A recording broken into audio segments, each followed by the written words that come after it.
Gálatas, entonces, Gálatas capítulo 6.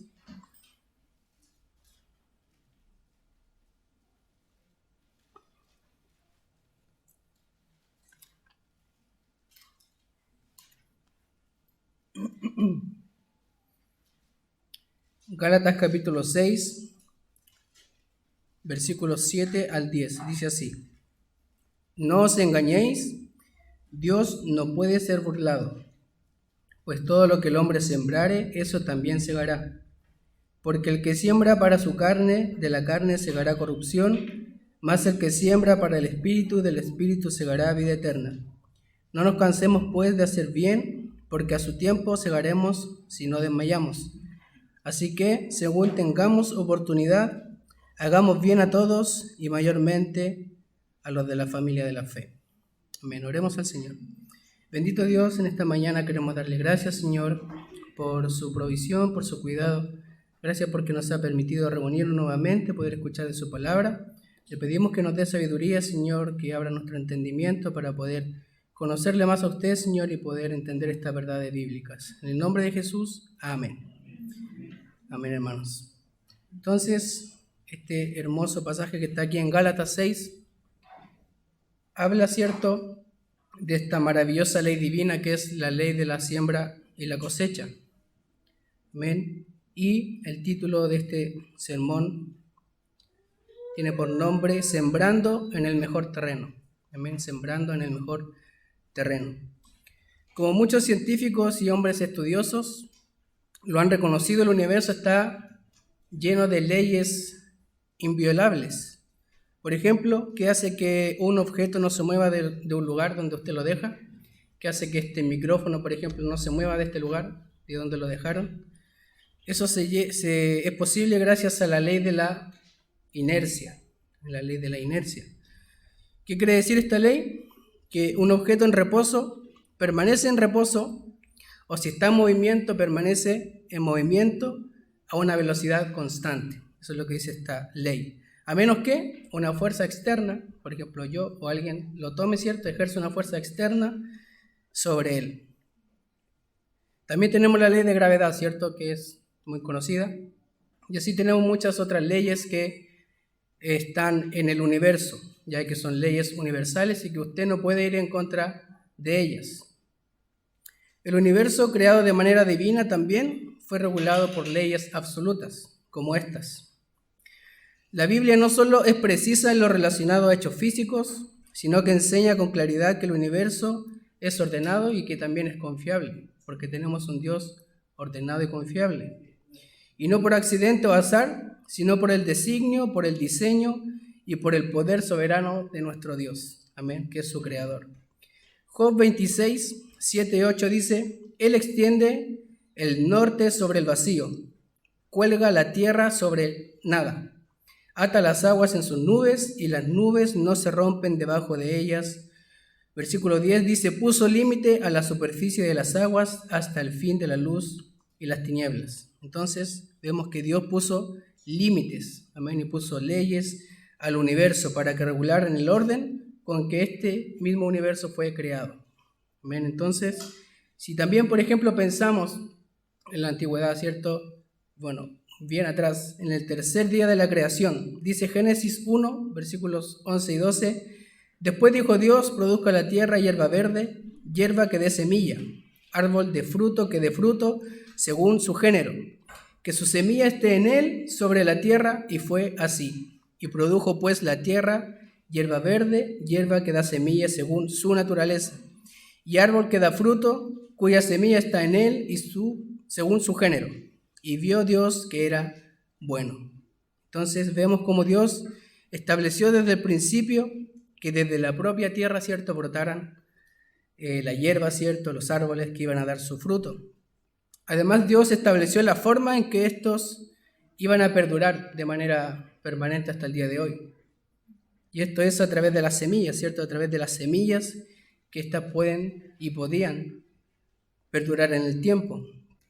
Y esto sigue hasta hoy, ¿cierto? Si usted quiere hierbas, si quiere hortalizas, si quiere árboles, esto lo podemos obtener a través de semillas. Amén.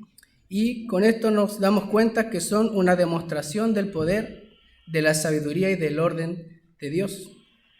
Génesis 8:22 dice: mientras la tierra permanezca, la siembra y la siega, el frío y el calor, el verano y el invierno, el día y la noche, nunca cesarán. Amén. Eso nos da cuenta de la sabiduría y del orden de nuestro Dios. Estas son manifestaciones del cuidado, ¿cierto? Y de la provisión de Dios.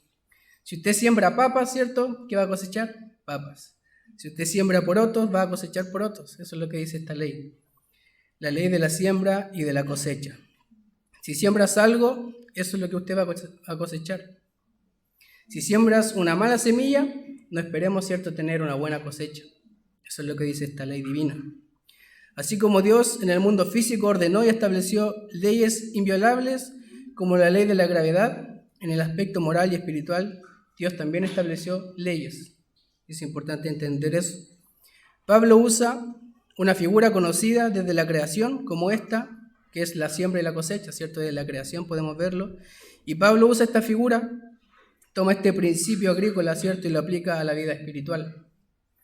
Y lo relaciona a todo lo anterior que él venía enseñando ya en la carta a los Gálatas. Y de manera particular desde el capítulo 5 en adelante, ese es el enfoque.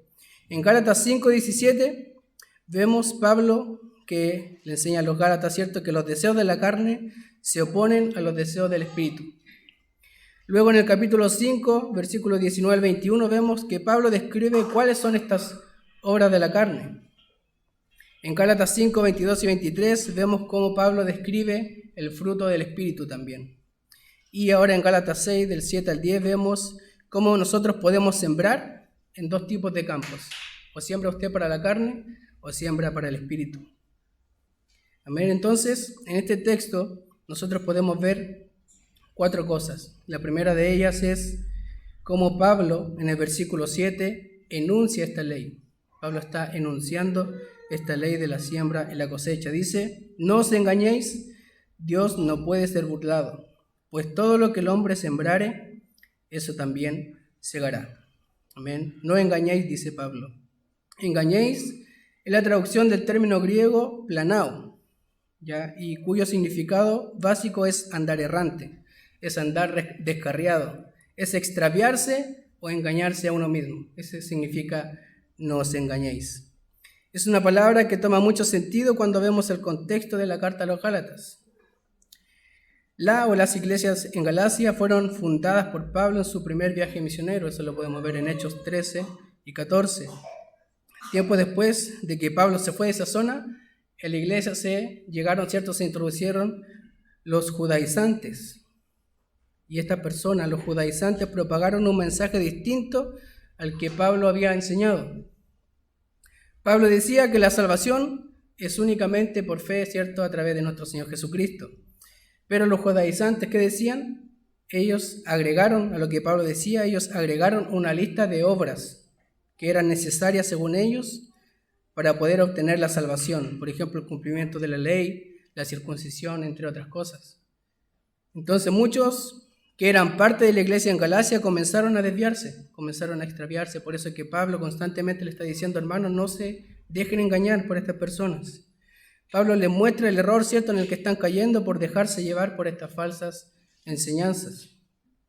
En Gálatas 3:1 dice: oh Gálatas insensatos, ¿quién os fascinó para no obedecer a la verdad? A vosotros, ante cuyos ojos Jesucristo fue ya presentado claramente entre vosotros como crucificado. Entonces el texto dice que muchos de ellos ya habían sido desviados, o que habían sido fascinados, dice, ¿cierto?, por estos judaizantes para creer que ellos tenían que obedecer la ley mosaica, representada en especial por la circuncisión. Entonces personas ya habían caído en esta fascinación. Decían que era necesaria esta obediencia a la ley mosaica, la circuncisión, era necesaria para poder recibir y vivir la vida eterna, y eso lo podemos ver a lo largo de la carta. Entonces algunos que ya habían mostrado un estímulo inicial por el Señor, como el autor y consumador de su fe, ahora estaban comenzando a desligarse de esta verdad, ¿cierto? Estaban comenzando a desviarse, estaban comenzando a dejarse engañar y pensar que la salvación era por obras. Entonces Pablo le está diciendo: no se dejen engañar. Ustedes se están desviando, entonces no lo permitan. Estos hombres, los judaizantes, estaban propagando un mensaje distinto. Estos hombres eran los responsables de fascinar a los gálatas. Estos eran los responsables de fascinar a los gálatas con sus falsas enseñanzas. En el versículo 7, si se fija usted, el foco no está en los engañadores, sino en las personas que se estaban dejando engañar.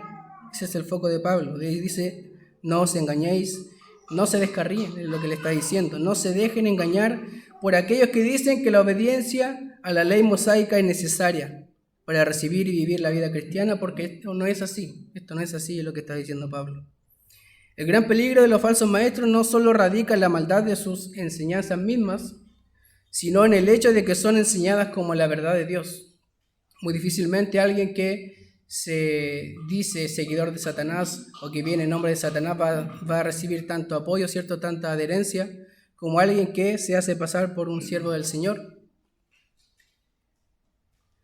Los malos hombres y los engañadores irán de mal en peor, engañando y siendo engañados, es lo que dice 2 Timoteo 3:13.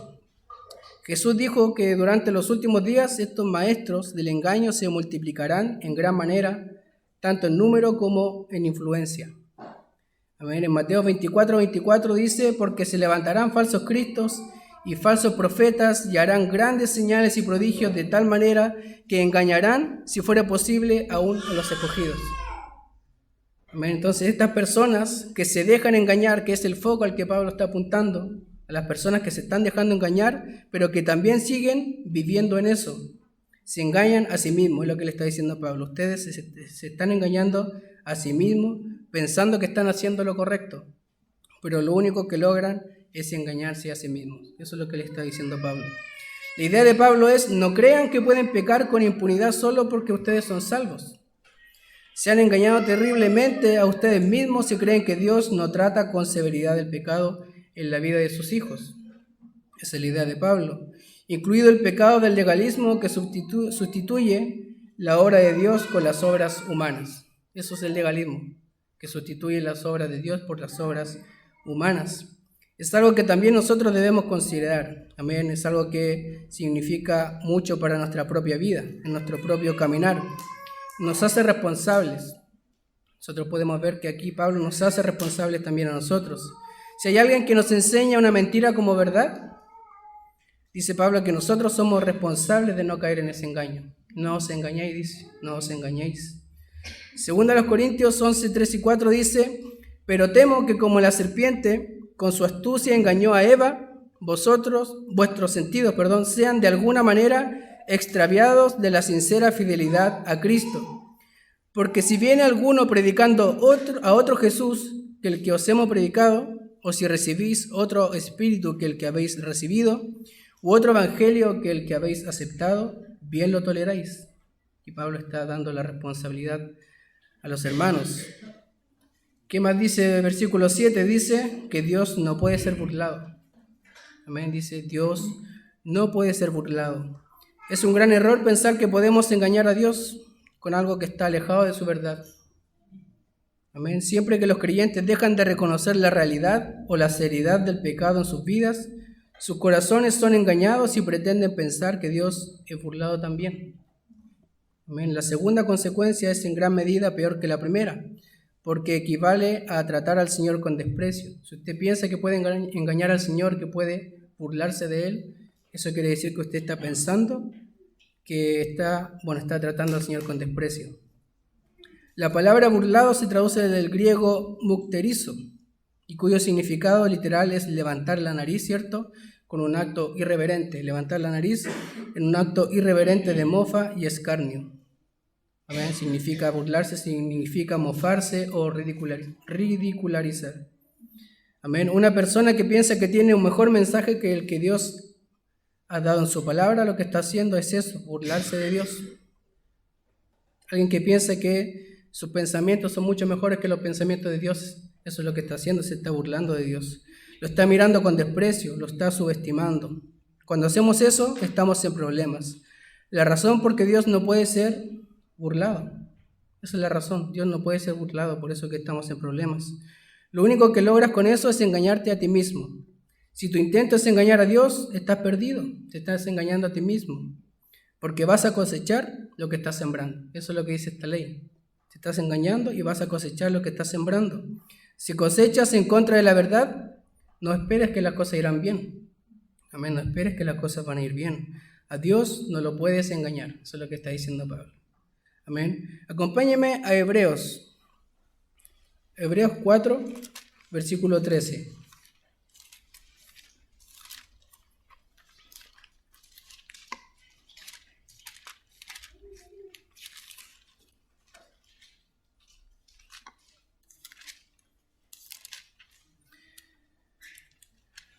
Hebreos 4:13 dice, y no hay cosa creada que no sea manifiesta en su presencia. Antes bien, todas las cosas están desnudas y abiertas a los ojos de aquel a quien tenemos que dar cuenta. Amén. Entonces, piensen esto, usted no puede burlar al Señor. Dice el texto que acabamos de leer que todas nuestras obras, ¿cierto?, son manifiestas en su presencia. Usted no puede ocultar las cosas que usted hace al Señor. Estamos haciendo mal al querer tener un criterio diferente de la siembra y la cosecha que Dios ya ha determinado. Un creyente que peca a sabiendas en cualquier forma y grado niega a su Señor, pero el que peca con la idea de que de una mala manera es inmune al parámetro de santidad de Dios, escarnece a su Señor e imita al mundo impío. ¿Qué más vemos en el versículo 7, parte 2? Dice, pues todo lo que el hombre sembrare, eso también segará. Entonces aquí vemos cómo ya Pablo está enunciando esta ley de la siembra y la cosecha. Todo lo que el hombre sembrare, eso también segará. En su sentido literal y físico, esta ley fundamental de la agricultura es evidente en sí misma. Es universal, es absoluta, porque se aplica por igual a todos. A los agricultores, ¿cierto? A los jardineros, se aplica esta ley en todo tiempo y lugar. Es tan imparcial y predecible e inmutable como la ley de gravedad. No hay excepciones. Y la persona que planta la semilla no influye en lo absoluto en el resultado. Eso es lo que dice esta ley. La persona que planta la semilla no influye en el resultado, sino que lo que planta, eso es lo que va a cosechar. Todo lo que esa persona sembrare, eso también segará. En el mundo natural, los hombres nunca ponen en duda la ley de la siembra y la siega. No obstante, el principio es igualmente verdadero en los campos moral y espiritual. De la misma manera que es efectiva esta ley en el campo físico, en el campo moral y espiritual también es efectiva esta ley. Aunque el problema es que el pecado del hombre le impide ver esto, ¿cierto? El pecado del hombre impide ver esta realidad. En las Escrituras también tenemos otros pasajes que hablan sobre la siembra y la cosecha. Por ejemplo, en Job 4:8 dice, porque lo que yo he visto, los que harán iniquidad y los que siembran aflicción, esos ciegan. Esos ciegan, está diciendo Job. Proverbios 1, 31 al 33 dice, comerán del fruto de su camino y serán hastiados de sus propios consejos, porque el desvío de los ignorantes los matará y la prosperidad de los necios los echará a perder. Mas el que me oyere habitará confiadamente y vivirá tranquilo sin temor del mal. Amén. Oseas 8, versículo 7 dice, porque sembraron viento y torbellino segarán. Oseas 10:2 dice, está dividido su corazón, ahora serán hallados culpables. Jehová demolerá a sus altares, destruirá sus ídolos. ¿Se fija? Siembra, cosecha. Amén. En gran medida el carácter de una persona es el producto de semillas, ¿cierto? Pequeñas semillas que fueron plantadas de manera temprana en su vida. ¿Cierto? Si vimos un niño criado de una manera que se acostumbra a salir siempre con la suya, muy probable que cuando sea adulto, ¿cierto?, se convertirá en una persona que quiere todo a su manera, porque se sembró algo y eso es lo que va a cosechar. Proverbios 22:6 dice, enseña al niño en el camino en que debe andar, y aun cuando sea viejo no se apartará de él. Números 32:23 dice, sabed que vuestro pecado os alcanzará, advirtió Dios al pueblo antiguo de Israel. Sabed que vuestro pecado os alcanzará. ¿Ven? Todo lo que usted sembrar, eso es lo que va a cosechar. Salmo 90, versículo 8 dice, pusiste nuestras maldades delante de ti, nuestros yerros a la luz de tu rostro, confesó el salmista. Amén. Entonces en el mundo espiritual, hermanos, una persona siembra lo mismo que ciega. Al revés, ¿cierto? Ciega lo mismo que siembra. Romanos 2, 9 y 10 dice: tribulación y angustia sobre todo ser humano que hace lo malo, el judío primeramente y también el griego, pero gloria y honra y paz a todo el que hace lo bueno. Eso es lo que dice Romanos 2. Entonces, hermanos, la ley de la siembra y la cosecha no contradice el evangelio de la gracia, como muchos puedan pensar. La ley de salvación en Jesucristo, de hecho, es la máxima demostración de esta ley. Jesucristo sembró justicia perfecta y cosechó vida eterna, el cual da a quienes confían en su obra acabada. El creyente recolecta una cosecha de vida eterna porque se ha unido por fe a Cristo. Por eso cosecha vida eterna. Y con lo que Él ha sembrado y cosechado por el bien de la raza humana. Entonces vemos como Cristo, ¿cierto?, sembró justicia y cosechó vida eterna. Y nosotros, al adherirnos a Él, también podemos cosechar vida eterna. Esto no implica que el creyente quede exento de todas las consecuencias de lo que ha sembrado por cuenta propia. Nunca cegará las consecuencias últimas del pecado, que son la muerte y el juicio, gracias a que nuestro Señor ya cegó esas consecuencias en su lugar. Pero continúa cosechando las heridas, ¿cierto?, la vergüenza, el dolor y las aflicciones terrenales que sus pecados y su necedad producen. La ley de causa y efecto de Dios no deja de operar en la vida de sus hijos. Un sentimiento genuino de culpa que viene como parte de la cosecha del pecado es en realidad un aliado para el creyente, un amigo, ¿cierto? Esa culpa que usted siente cuando peca es un aliado para usted, es la advertencia divina de que algo anda mal. Si es atacada a tiempo, la culpa verdadera es purificadora, ya que impide que una persona cometa un pecado, o si ya lo cometió, le llevará al arrepentimiento. Primera de Juan 1:9 dice: si confesamos nuestros pecados, Él es fiel y justo para perdonar nuestros pecados y limpiarnos de toda maldad. Amén. Entonces aquí podemos ver en el versículo 7 el enunciado de esta ley de la siembra y la cosecha. Luego en el versículo 8 podemos ver la explicación de esta ley. Vemos como Pablo está explicando esta ley. Versículo 8 dice: porque el que siembra para su carne, de la carne segará corrupción, mas el que siembra para el Espíritu, del Espíritu segará vida eterna. Amén. Recuerda el sermón del monte, ¿cierto? Ahí en Mateo. Dos constructores, ¿cierto? Dos edificadores. Podemos ver que ahí como todos construyen, ¿cierto? Y el enfoque en esa porción es el cimiento donde edifican. El enfoque es el cimiento donde estos edificadores construyen, ¿cierto?, sus moradas. Una persona que cree en la palabra y vive en coherencia con ello construye sobre la roca. Aquella persona que no cree en la verdad para obedecerla, construye sobre la arena. Ambos reciben vientos, ¿cierto? Reciben tempestades, dificultades, como vemos en ese texto. La diferencia está en el cimiento donde pusieron sus construcciones. La diferencia son el cimiento, que permite que uno quede en pie y el otro no. También en esta ley de la siembra y la cosecha, todos siembran. Pero el enfoque acá es el campo, donde usted va a sembrar su semilla. El enfoque es el campo. Y es lo que necesitamos considerar cuando hacemos un análisis de nuestra propia vida. El cristiano solamente tiene dos campos donde puede sembrar: su propia carne o la del Espíritu. Eso es lo que dice Pablo. Puede sembrar usted en su carne o puede sembrar en el Espíritu. De acuerdo a tu siembra vas a tener el resultado. Es lo que Dios ha mostrado en este texto. Si se fija, dice sembrar para la carne. La carne, ¿cierto?, muchas veces está ligada, ¿cierto?, está relacionada con el pecado, en la parte no regenerada del hombre que aguarda su regeneración futura. Romanos 8:23 dice: y no solo ella, sino que también nosotros mismos, que tenemos las primicias del Espíritu, nosotros también gemimos dentro de nosotros mismos, esperando la adopción, la redención de nuestro cuerpo. Entonces el incrédulo, la carne para él es quien domina y gobierna absolutamente toda su vida, porque él no conoce a Cristo.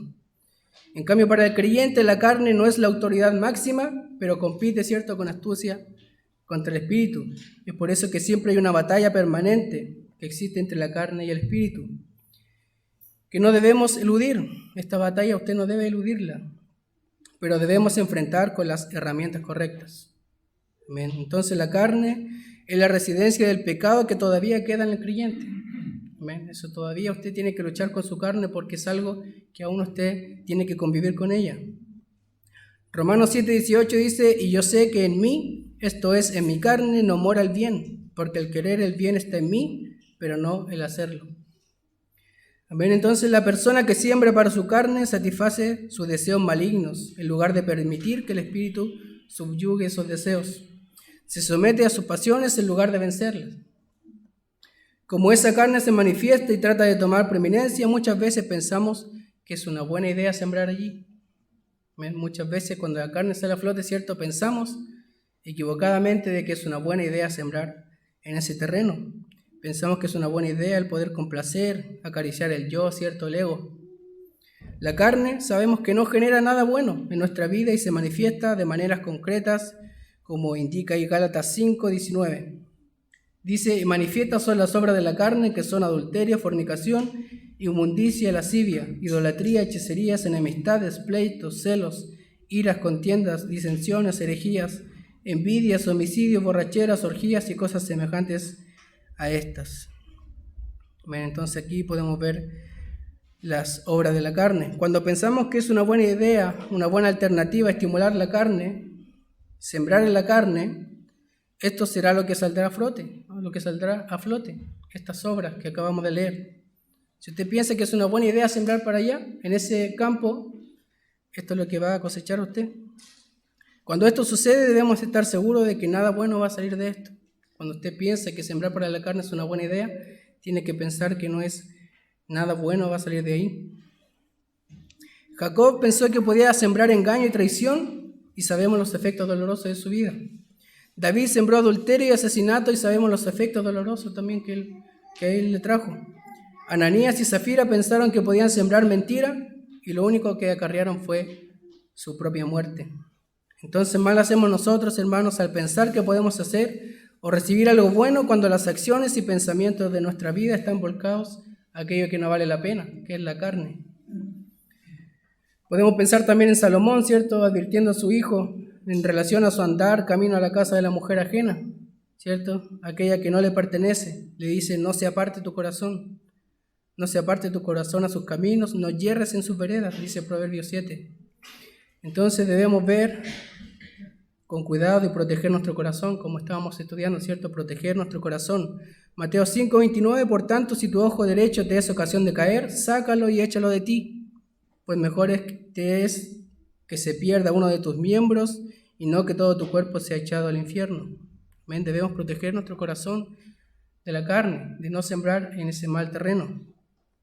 Dice, si usted siembra para la carne, dice el versículo que segará corrupción. Segará corrupción. La palabra corrupción que se refiere en este texto es degeneración, es ir de mal en peor, es destrucción, es ruina, es algo que es perecedero. Amén. Las obras de la carne siempre corrompen y solo contribuyen al empeoramiento progresivo de una persona. Solamente consecuencias malas, corrupción, destrucción. Cuando nosotros pensamos que podemos sembrar para la carne y vivir en relación con ella, estamos viviendo en un proceso de descomposición hasta el final. Ese es un proceso de descomposición. La corrupción para el incrédulo es un proceso permanente que le lleva al lago de fuego que arde con azufre, la condena eterna. Esa es la corrupción para el incrédulo. En cambio, la corrupción para el creyente es la desgracia de su alma. Un verdadero creyente, si bien no va a vivir permanentemente en la carne, ciertas manifestaciones de sembrar allá, de vez en cuando, en su propia vida, va a significar costos muy altos. David no perdió su salvación, ¿cierto? La salvación no se pierde si eres un hijo de Dios, eso está garantizado. Pero vemos en el Salmo 51 cómo él le dice al Señor, vuélveme el gozo de tu salvación, vuélveme el gozo.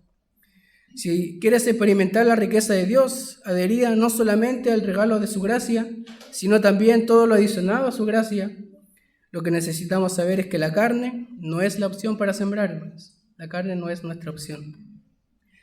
Si quiere vivir de manera correcta, disfrutando del gozo y la paz y todo aquello que Dios entrega a sus hijos, que quieren ser coherentes con Él, entonces lo que necesitamos es rechazar la siembra en el campo de la carne. Amén. En el caso de los creyentes, Dios mismo se encarga de lograr términos abruptos para lograr que esto no siga avanzando en su grado de descomposición. Recuerda en 1 Corintios 11, cuando Pablo está hablando sobre la cena, dice que Por lo cual, 11:30, por lo cual hay muchos enfermos y debilitados entre vosotros y muchos duermen. Vemos ahí a personas llegando y comiendo antes que otros, ¿cierto? Personas embriagándose, despreciando a sus hermanos humildes. Entonces, hermanos, si siembras todo eso, no esperes que cosas buenas van a pasar. Amén. Entonces, el problema de muchos gálatas es que habían caído en el legalismo de los judaizantes. Tú tienes que hacer algo por tu salvación. Ese es el pensamiento que estaban creyendo. Con eso lo que estaban haciendo en la práctica era reemplazar un mensaje y evangelio de gracia que les había predicado Pablo por un mensaje y evangelio de obras centrado en el hombre. Eso es lo que estaba pasando con estos hermanos. Se engañaban a sí mismos porque pensaban y estaban sembrando para la carne. Estaban estimulando su yo, ¿cierto? ¿Quién obtenía la salvación por ser el mejor? Ese es el pensamiento en eso. Pero cuando conocemos el evangelio de la gracia, hermanos, nos damos cuenta que no es para los mejores, que es para los peores. La verdad bíblica nos enseña que tú y yo necesitamos evitar a toda costa el hecho de sembrar para la carne. Y los gálatas estaban cayendo en este pensamiento nocivo de los judaizantes pensando que era una buena idea. Las obras de la carne son corruptibles, llevan al hombre a una pudrición espiritual y sus frutos no son agradables delante de Dios.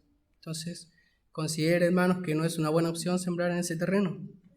Por el contrario, vemos que Pablo ahí está diciendo, el que siembra para el Espíritu, del Espíritu segará vida eterna. Amén. En contrario a sembrar en la carne, el creyente puede sembrar en el Espíritu, y del Espíritu segará vida eterna.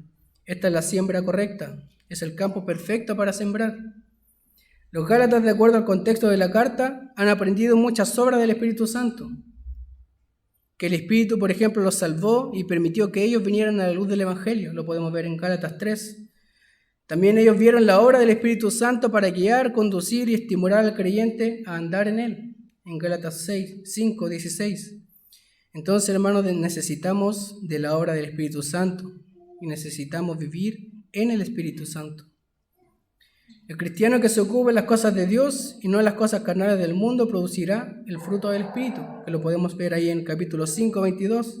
Dice, más el fruto del Espíritu es amor, gozo, paz, paciencia, benignidad, bondad, fe, mansedumbre, templanza, contra tales cosas no hay ley. Entonces el cristiano que se ocupe en las cosas del Señor y no en las cosas carnales producirá este fruto, como Pablo nos dice acá.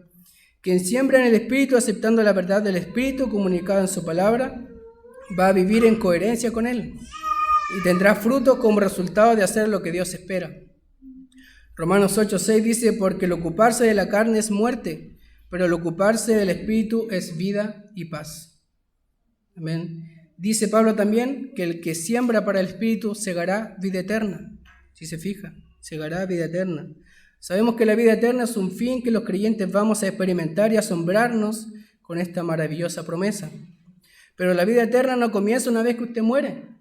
La vida eterna comenzó cuando usted creyó en el Señor. Desde ese momento usted tiene vida eterna. Ahí comenzó a correr la eternidad en el corazón de los creyentes. Si tú estás sembrando el Espíritu, para el Espíritu, tú vas a empezar a vivir la vida desde ya, los beneficios de una cosecha correcta ante los ojos de Dios. Hasta ahora hemos visto, ¿cierto?, de que Dios no puede ser burlado. Al pensar que puede seguir una ley distinta a la que Él estableció, estás dando cosas contra el aguijón porque no puedes evidenciar la maravilla otorgada en lo que significa la bendición del Señor. También vimos, ¿cierto?, que tenemos dos campos para sembrar. Tenemos la carne y el espíritu. Si siembras para la carne, acarreas para ti corrupción. Si siembras para el espíritu, acarreas vida y paz. Amén. Y una buena forma que Pablo tiene para mostrar ahora su foco final es mostrar cómo puedes cumplir esta ley y aplicarla realmente donde estás sembrando y cómo lo estás haciendo. Vemos en el versículo 9 cómo nosotros podemos cumplir esta ley. Versículo 9, no nos cansemos pues de hacer bien, porque a su tiempo segaremos si no desmayamos. Amén, no nos cansemos de hacer el bien, está diciendo Pablo. Todo lo escrito por Pablo tiene una motivación en el carácter del creyente, la disposición genuina del creyente de vivir como Dios espera que éste viva. La obediencia es una marca distintiva del cristiano. No es el que me dice Señor, Señor, sino el que hace la voluntad de mi Padre, lo que dice Mateo, ¿recuerda? Saber y entender que Dios ha dicho que todo lo que el hombre sembrare, eso va a cosechar. Me ayuda a mí, le ayuda a usted a vivir de una manera estimulada, de vivir estimulada de una manera correcta. El sembrador sabe que su gran labor es sembrar, ¿cierto? Y aguardar pacientemente el resultado. Pero también podemos ver que el agricultor nos enseña algo que nosotros no siempre estamos dispuestos a considerar, que es que necesitamos también pacientemente esperar el resultado de la siembra que estamos llevando en el Señor. Esperar pacientemente. Dice y Pablo, no nos cansemos de hacer el bien. No nos cansemos de hacer el bien. Segunda a los Tesalonicenses 3:13 dice, y vosotros, hermanos, no os canséis de hacer el bien. También le dice Pablo ahí a los hermanos. Entonces, la razón de su reiteración es obvia. Si hay algo difícil para nosotros, es eso, permanecer en paciencia, esperando el fruto que Dios ha garantizado que va a estar. Eso nos cuesta a nosotros esperar con paciencia el fruto. No nos cansemos ni desmayemos. Ambos términos aluden a la idea de quedar exhaustos y darse por vencidos. Es importante saber entonces y confiar en el hecho de que tu trabajo en el Señor va a tener una cosecha. Eso es lo que el Señor ha dicho. Segunda de Juan 8 dice, mirad por vosotros mismos para que no perdáis el fruto de vuestro trabajo, sino que recibáis galardón completo. Galardón completo. Si no desmayamos, dice también, a su tiempo segaremos si no desmayamos. ¿Cuántas veces en nuestra vida, cierto, podrían reflejar el hecho de que no alcanzamos a ver el fruto esperado? Simplemente porque antes de eso desmayamos, ¿cierto? No alcanzamos a ver el fruto porque desmayamos. Porque no le creo a Dios como debería. Porque no confío en su palabra como debería. Porque aceptaste escuchar lo que tu carne decía. Y que lo que decía tu carne, bueno, ya, basta. Ya no más, ¿cierto? ¿Para qué seguir? Fue con el objetivo de resistir la tentación de cansarse y desmayar que el escritor de Hebreos dijo lo siguiente. Acompáñenme a Hebreos 12.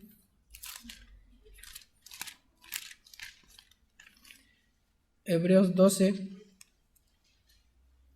del 1 al 3, dice, por tanto nosotros también, teniendo en derredor nuestro tan grande nube de testigos, despojémonos de todo peso del pecado que nos asedia y corramos con paciencia la carrera que tenemos por delante, puestos los ojos en Jesús, el autor y consumador de la fe, el cual por el gozo puesto delante de él sufrió la cruz, menospreciando lo oprobio y se sentó a la diestra del trono de Dios. Considerad a aquel que sufrió tal contradicción de pecados contra sí mismo, para que vuestro ánimo no se canse hasta desmayar. ¿Se fija? Como Hebreos también nos alienta a seguir adelante y no desmayar. Muchas veces desmayamos porque no ponemos la mirada en Cristo. Amén. Cuando le vemos a Él y vemos lo que Él estuvo dispuesto a hacer, nos damos cuenta de que deberíamos poder un poco más. Poder un poco más.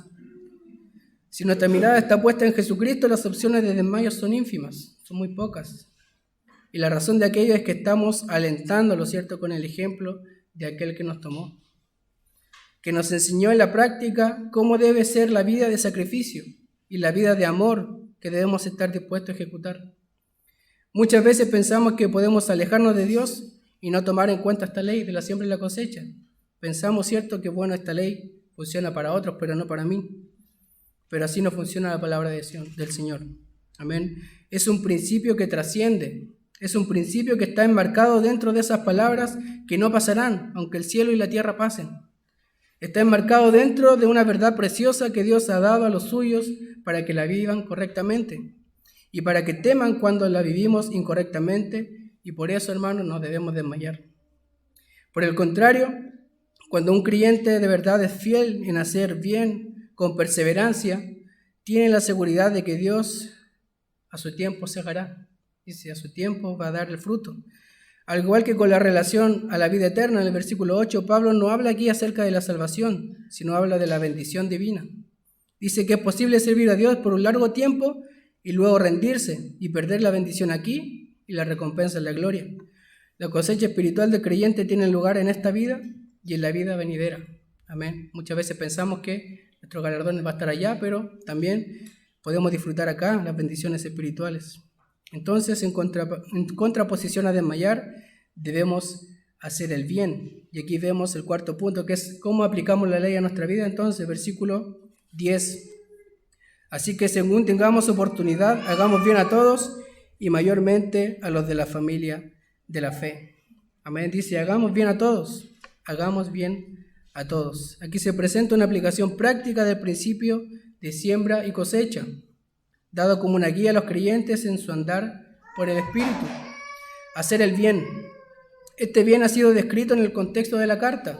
En Gálatas 5:14, Pablo ha exhortado a los creyentes a amar a su prójimo. En Gálatas 6:6, a compartir toda clase de bienes con aquellos que nos instruyen. En la comunión con los santos, que debemos darnos bien unos a otros. Amén. Ahora, de manera específica, Pablo está diciendo que no debemos claudicar en sembrar correctamente y pone un enfoque en las personas. Se hace fácil pensar en la siembra y la cosecha, ¿cierto? Cuando pensamos en un tomatito, ¿cierto? Que va a dar una hoja, y luego va a dar su fruto. Pero cuando pensamos eso a las relaciones humanas, se nos hace mucho más difícil. Allí es donde Dios quiere que pongamos el foco. Dispuestos a hacer lo correcto, debemos aprovechar cada oportunidad para llevar a cabo la bondad y no escatimar en recursos para eso. Dice el texto, según tengamos oportunidad. Oportunidad es la traducción de kairos, que se refiere a un periodo de tiempo específico, es decir, a un momento oportuno. La frase según tengamos no se refiere a oportunidades ocasionales que pueden surgir en la vida de un creyente, sino a la oportunidad total de una existencia actual en la tierra. En otras palabras, toda la vida de un creyente es su oportunidad única para servir a otros en el nombre del Señor. Siempre es una buena oportunidad para hacer el bien y debe ser aplicada por cada creyente en cada acción de su vida. Dice, hagamos el bien a todos. La exhortación reflexiva hagamos, que significa ser activo y trabajar con eficacia y diligencia. Eso significa hagamos en el texto. El apóstol se incluye a sí mismo. Si se fija, dice hagamos, no le dice hagan ustedes. El apóstol se incluye, dice hagamos bien a todos. Amén. Dice que este llamado a esforzarnos es aprovechar cada oportunidad que tenemos de sembrar para la gloria de Dios. También es el bien incondicional e ilimitado que debe mostrarse a todos los hombres, incluidos los no creyentes. Si se fija, dice hacer el bien a todos. Eso incluye a creyentes y a no creyentes. Romanos 12 dice, así que si tu enemigo tuviere hambre, dale de comer, si tuviere sed, dale de beber, pues haciendo esto, ascuas de fuego amontonará sobre su cabeza. Porque Dios ha dicho que debo hacer el bien a todos. Si siembro bien, cosecharé bien. Por lo tanto, debo hacerlo aunque el otro no responda bien. Romanos 12, 21 dice, no seas vencido de lo malo, sino vence con el bien el mal. Es lo que Dios puede usar para salvación. Recuerde Mateo 5:16, dice, así alumbre vuestra luz delante de los hombres para que vean vuestras buenas obras y glorifiquen a vuestro Padre que está en los cielos. Siembra y cosecha. Haz lo correcto con los incrédulos. En un mundo de oscuridad, vive como la luz que eres. Manifiesta tus buenas acciones, tus buenas obras. Esto puede impactar a una persona, al punto de que esta persona quiera conocer a tu Dios. Amén. Primera de Pedro 2:15 dice, porque esta es la voluntad de Dios, que haciendo bien hagáis callar la ignorancia de los hombres insensatos. Y si se fija también dice, mayormente a los de la familia de la fe. Pablo pudo haber dicho hacer el bien a todos, ¿cierto? Eso incluía a creyentes, inconversos. Y eso hubiera sido suficiente. Pero Pablo lo que hace acá es que pone una marca bien definida a aquellos que son creyentes. Familia de la fe son aquellas personas que comparten una misma fe, un mismo Dios, un bautismo, un Padre, personas que Dios puso a su lado para caminar juntos en esta senda. Amén. Esta senda hasta la gloria. Muchas veces no enfatizamos mucho como deberíamos en nuestra relación con los demás hermanos. Mayormente, prioritariamente, tu bondad debe ser manifestada en los hermanos, con tus hermanos. La relación que Dios ha establecido de bondad que debes llevar adelante con tus hermanos debe ser prioritaria. No exclusiva, pero sí prioritaria. La caridad cristiana comienza por nuestros cercanos, pero no termina ahí. Dice que debe avanzar hacia los demás, hagan el bien a todos. Acompáñenme a Primera de Juan. Primera de Juan, capítulo 3.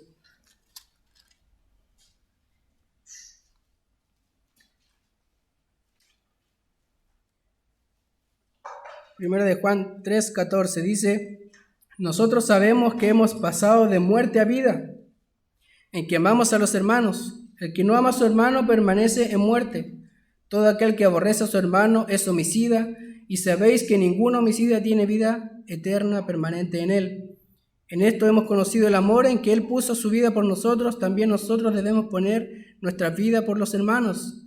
Pero el que tiene bienes de este mundo y ve a su hermano tener necesidad y cierra contra él su corazón, ¿cómo mora el amor de Dios en él? Hijitos míos, no amemos de palabra ni de lengua, sino de hecho y en verdad. Amén. Entonces no es simplemente palabras, no es simplemente decirle, hermano te quiero, hermano estoy preocupado por ti. Esa es la práctica. Esa es la práctica de estar disponibles a evidenciar lo que realmente significa esto. Expresar mi bondad para con otros, mayormente para con mis hermanos. Amén. Entonces son hechos concretos. Si ves a tu hermano que tiene necesidad, ayúdale. Puedes hacer algo bueno por su vida. Si puedes hacerlo, hazlo. Debes hacerlo. Entonces, hermanos, como conclusión, ya para ir terminando, la siembra y la cosecha es una ley espiritual y bien hacemos como cristianos en creerla, y no solamente creerla, sino que apreciarla. Para aquellas personas que están dispuestas a vivir en obediencia a Dios, es la garantía de su vida. Es la que nos permite avanzar correctamente esperando en el Señor. En la práctica hay una tentación permanente y recurrente que es mi carne, ¿cierto? La de querer ser estimulada por mí. La que quiere que ponga todo el foco en mis pensamientos y en mis ideas, en el egoísmo que quiere salir a flote y hacer lo que le parece mejor a sí mismo. Pero hacemos mal al tratar de cultivar todo eso, porque eso nos corrompe, lo que hemos visto, nos corrompe, defrauda nuestra relación espiritual para con Dios y obviamente distancia nuestras relaciones humanas con los demás. Por otro lado, tienes al Espíritu y la oportunidad de ser estimulado por Él, para vivir en coherencia con Él y empezar a reflejar y estimular mis pensamientos a lo que es bueno, a lo que es puro, a lo que es agradable delante del Señor. Cuando sentimos ganas de desmayar y nos estamos agotando, podemos mirar a Cristo y saber que podemos avanzar un poco más. Y podemos ser prácticos y concretos en poder reflejar aquello que es un gran regalo y un beneficio para aquel que está dispuesto a vivir la siembra correcta para una cosecha correcta. Amigo mío, tú puedes decirme, bueno, a mí no me interesa, tú puedes desentenderte de esta verdad, tú puedes hacer como que nada de esto te va a suceder, pero eso no va a impedir que suceda. Eso no va a impedir que suceda. Así como no puedes quebrantar las leyes de la naturaleza sin sufrir las consecuencias, así tampoco puedes quebrantar las leyes de Dios y pensar de que no vas a sufrir las consecuencias. Amén. Oremos al Señor.